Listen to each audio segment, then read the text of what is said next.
Nakapaloob mga kapatid sa pagbasa ngayon sa Ebanghelyo, ang pamantayan ng pagiging isang misyonero. Dahil ang misyonero talaga, iiwan niya karaniwan ang kanyang bayan, pupunta siya at ipadadala sa malalayong lugar upang doon ay buhayin ang salita ng Diyos, ipunla ang binhi ng mabuting balita, at gawin ang mga misyon na iniwan ni Kristo sa mga alagad. At ngayon, ito'y nagpapatuloy. Hindi lamang ito ginagawa ng mga pari, mga madre. Ngayon ay meron na rin mga tinatawag na family in mission. Buong pamilya itinatanim sa isang bayan, kunyari sa Vietnam, sa mga lugar na halos wala ng Kristiyano upang doon ay mabuhay muli ang salita ng Diyos at ang mga tao ay magkaroon ng kamalayan sa mabuting balita ni Kristo. At sa pamantayan ng pagiging isang misyonero, ang dami-daming sinasabi ng Ebanghelyo. Huwag lang makipagbatian sa daan, huwag magdala ng supot, bihisan, pampalit, panyapak, tungkod, at kung ano-ano pa. Parang manlilimahid ka na, wala kang dala kahit ano. Pero ang ibig sabihin lamang nito talaga ay wala kang mga bagahe dahil karaniwan, mabigat kapag marami kang dala-dala. Wala kang mga attachments sa buhay at magiging malaya ka sa pagpunta doon.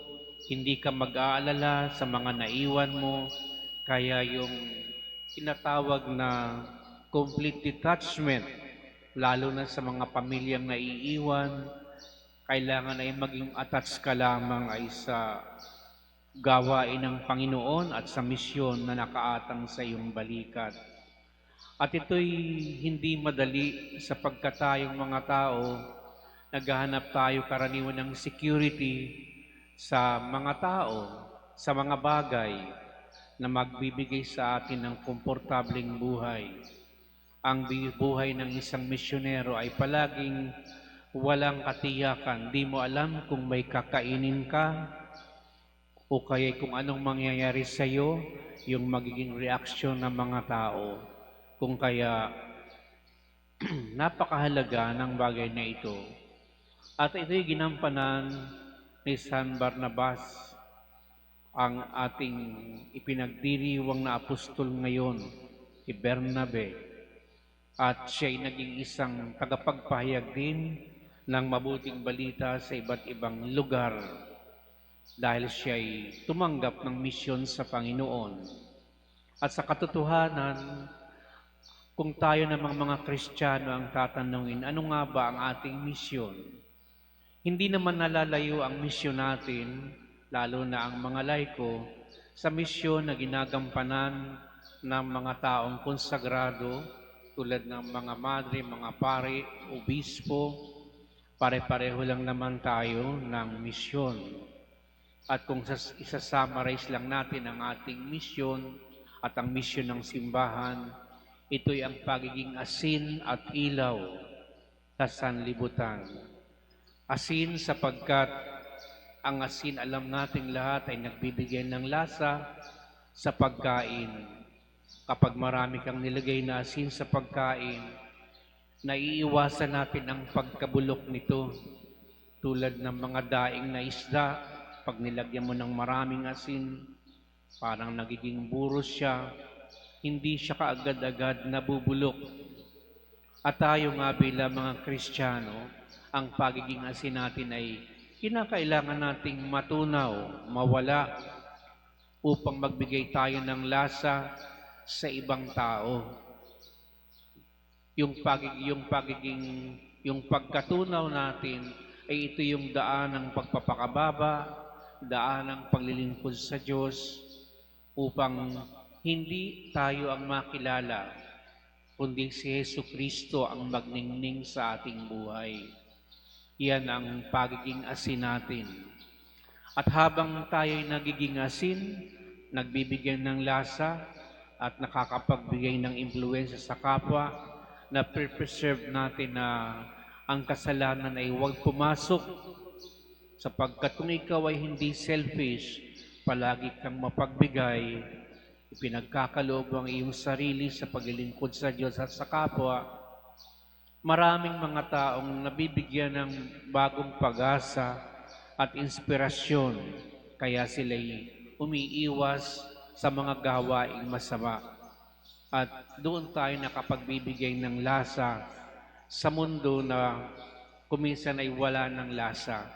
Di ba yung mga taong wala nang makitang mabuti sa buhay nila, parang nawalan na ng panlasa at ganang mabuhay, ito yung mga tao karaniwan na nawalan na ng alat ang asin, di na nagbibigay ng lasa, sapagkat siguro'y nakalimutan na nila ang pinagmumula ng asin. Nakalimutan na nila na magpakababa, magkaloob ng sarili at maging lingkod ng kapwa-tao. At lalo't higit sa lahat, baka nakalimutan na nila ang mabubuting gawain na siyang nagiging daan upang sila naman ay magsilbing ilaw para sa mundo na punong-puno ng kadiliman. Kung kaya si San Bernabe ay Apostol Bernabe ay isa sa mga apostol na maaasahan sapagkat siya yung talagang naging misyonero. Nagpunta siya sa iba't ibang lugar hanggang siya'y namatay bilang isang martir sa pananampalataya. At yung dugong dumanak sa kanya ay naging daan upang maasnan ang mga tao na wala nang nakikitang mabuti siguro sa kanilang buhay, sapagkat ang dugo ng martir palagi ay nag-aalis ng kasalanan ng sanlibutan. Kaya nga tinatawag natin ito na siyang nagpe-preserve upang huwag pumasok ang pagkakasala. Sa dugo ng mga martir, hindi lamang ni San Bernabe, kundi lahat ng martir sa buong simbahan, sila yung nagiging daan upang huwag pumasok ang maraming kasalanan at mapanatili ang kabanalan ng simbahan at ang misyon nito bilang liwanag at ilaw sa sanlibutan. Sa ating mga mumunting paraan, mga kapatid, tayo inaanyayahan din ng Diyos na maging ilaw at asin para sa sanlibutan. At pamantayan natin palagi ay ang mga nasa atin na napakaraming taong naging banal, bunga ng kanilang pagtalima sa kalooban ng Diyos. Naway tayong basbasang masagana ng Diyos sa mga ginagawa natin araw-araw upang ito'y maging instrumento ng pagiging asin din natin at ilaw para sa sanlibutan.